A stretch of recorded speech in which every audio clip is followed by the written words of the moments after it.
Molweni bantu abadala ninjani? Ngiyaphila mina. Ngiyathemba ukuthi niyaphila nani emakhaya. Ngiyabonga ukungibukela.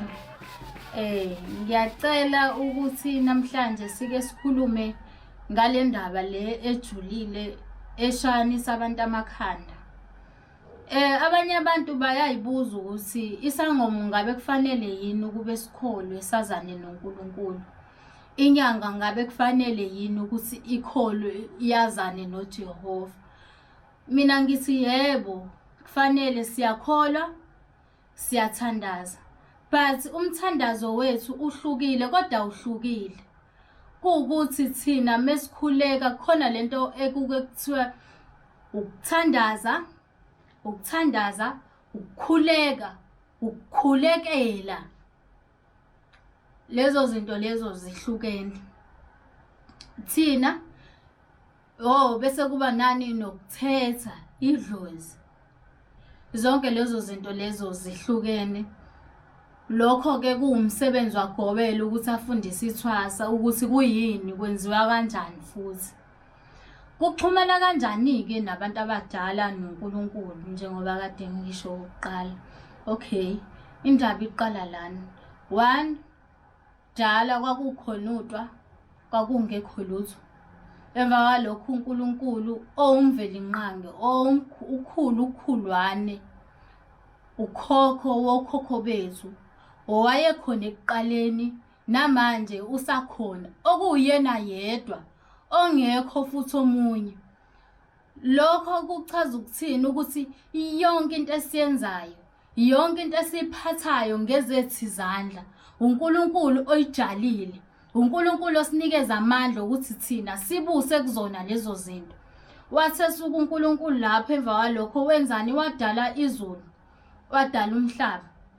Emva kwalokho wase wadala izihlahla, wathi thina asibuse kuzona lezi zihlahla. Before azadale lezi zihlahla waqale wadala umuntu. Medala umuntu umdala umakha ngobumba. Memakha ngobumba uqede uphefumulela umoya wakhe oyingcwele kuyena lo muntu lo. Wathesuka wathini? Wathi ufuna ukuthi umuntu abuse phezulu kwezihlahla. Mawukuthi awuyikholwa lento engikutshela yona, hamba uye eBhayibhelini lakho noma iliphi iBhayibheli bese uyavula incwadi yaGenesisi izokutshela. Bese kulezi zihlahla wathi asibuse kuzona lezi zihlahla lezi. Okusho ukuthi lana uNkulunkulu inhlabathi, yihlahla. Kune connection ekhona la, kodwa le connection yenziwe yini? Umdali okuyena odale zonke lezi zinto lezi. Okay, izihlahla zimila kephi? Izihlahla zimila emhlabathini. Lo mhlabathi lo thina esiwumhlabathi, ngoba kukhumbula ukuthi thina subumba. Shuthi thina siyihlahla futhi kwayithina uqobo. Siwumhlabathi futhi ngoba sidalwe yini? Sidalwe ngomhlabathi. Umhlabathi lo kuyiwona omilisa izihlahla. Bese kuyahlukahlukana ke, khona ke abanye abayisebenzisa ngendlela erongi. Angeke size sikushintshe lokho. USathane wayekhona nakudala namanje usakhona. Abantu benza izinto zabo ngendlela yabo, kodwa engikushoyo mina ukuthi uNkulunkulu ukhona, uyaphila.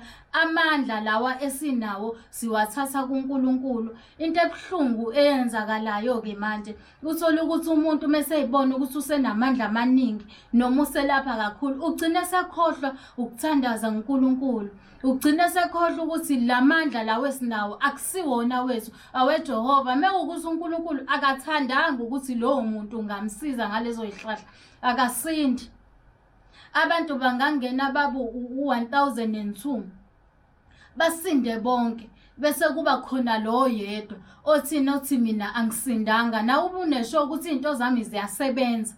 Yindaba uNkulunkulu akakavumi, akathandanga, mhlambe yena akakholelwa uNkulunkulu. Nawe nyanga yakhe mhlambe nawe awukholelwa kuJehova. Izinto bese ziyaphambana, kanti cha ayiphambananga. Indaba sisuke sikhohle ukuthandaza kumnikazi wazi izinto lezi esiziphethe. Sigcine sesifuna ukuyiphathela. Sigcine sikhohle ukuthi le mfihlakalo lesinayo sinikezwe ubani. ubani umdali? Umdali uyedwa, akekho omunye.